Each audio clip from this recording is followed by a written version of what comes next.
That's exactly what I said at the beginning. It's the difference between real and ideal. Because there shouldn't be any discrepancy between them in the sense of saying this. Saying that whether it's marriage or friendship or whatever it is, or love in the path of Allah subhanahu wa ta'ala,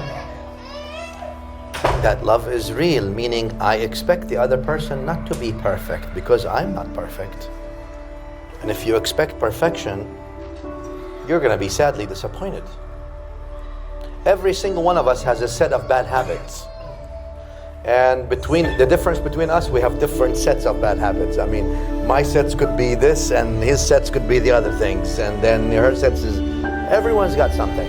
Because we're just perfectly imperfect. And imperfectly perfect. And therefore, Islam asked us to have sabr and haqq. And that's why it asked us to have mawadda and rahmah. So there's got to be some love, there's got to be some mercy. When there's no love at all, mercy will carry. When mercy stops coming, there's no more marriage. And that's why Islam asked you to keep love and mercy. They've got to be there. And the realization that we're not perfect, none of us is. Can we work together with our bad sets of habits? That's the question. I always tell the young people before they get married, before you agree on how to agree, please learn to agree on how to disagree. But young people, when they get married, they don't worry about how can I ever disagree with him? No way. Wait 6 months. You'll learn the hard way. Vice versa as well. I'm not just saying that on men versus women, women versus men. Same thing. And that's because, again, we're going into this idea of soulmate rather than not realizing it's really soilmate that we're having. Now, soilmate can turn into a soulmate. That's the beauty of it. For Allah's sake. Sure. Can. Potentially.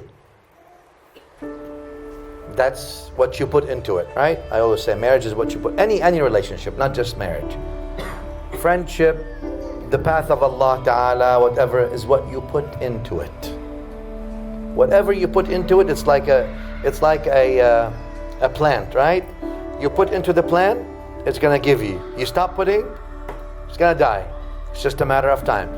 It's what you put into it. In anything, you're working for Allah, is what you put into it. Don't complain to me if you're not working. Guess what? It ain't gonna happen. If you put, it's gonna give. You don't put, it's not gonna give. That's the law Allah Ta'ala created things with. Studies, you put, it's gonna give you. You don't put studies, it's not gonna give you. Work. But at the root of all that is love. If you love, it brings out the best in you. If you don't, it's not. If you love what you do, it's gonna make you the best at what you do. Whether you're an engineer, doctor, IT professional, worker, whatever you do. If you love what you do, it's just gonna show. Even if you're a cook, right? And you go home, you go to some cooked meals, sometimes they say, look, this is made with love. It tastes different. Yeah, it's made with love. Wow. Good. Made with love, it doesn't matter what it is, it's good.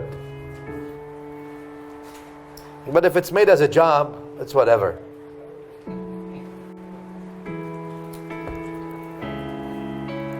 And the reason, again, society nowadays is not helping. Because there's a global drive to make everyone on their own. You don't need to live with anybody. You don't need to put up with anybody. Let me just give you an ideal idea of a soulmate, but now that was in the 80s and the 90s. There's no need for a soulmate now. You're your own soulmate. There is no need. That was the 80s. That's when they sold them all these things and the Valentine's hearts and the all that chocolate and all the business. Now, maybe there's just you don't need to, because I can sell to you now everything. It's all individualized. And maybe now we can invent, I don't know if you've seen the latest human simulation artificial intelligence. Wow, that's scary. In Japan, I mean, they made a woman artificial intelligence even on the outside. I can sell that to everyone. Why put up with anyone? You'll just program someone to be everything you want. And if I can manufacture the touch and feel to be the same, with artificial intelligence being reactive and responsive, you're done. Now this is what's gonna come. This is inevitable. This is the present already, not just the future. And that's why I said, all right, sometimes we need to unplug to plug. If you keep plugging, our minds are becoming just like your Facebook news feed. You gotta unplug. Gotta unplug a little bit and live real, not virtual necessarily. And real, there's good, bad, and ugly in all of us, in you and me. If you think there's only good, then you're delusional. Can you put with the ugly and the bad? If you can't put up with it, good. Then we can go somewhere. So you choose the least ugly or the ugly that you can work with. And that's why I say always, learn how to disagree before you learn how to agree. Because we're going to eventually disagree. How do we disagree? Wallahu a'lam. Sallallahu ala sayyidina Muhammad wa ala alihi.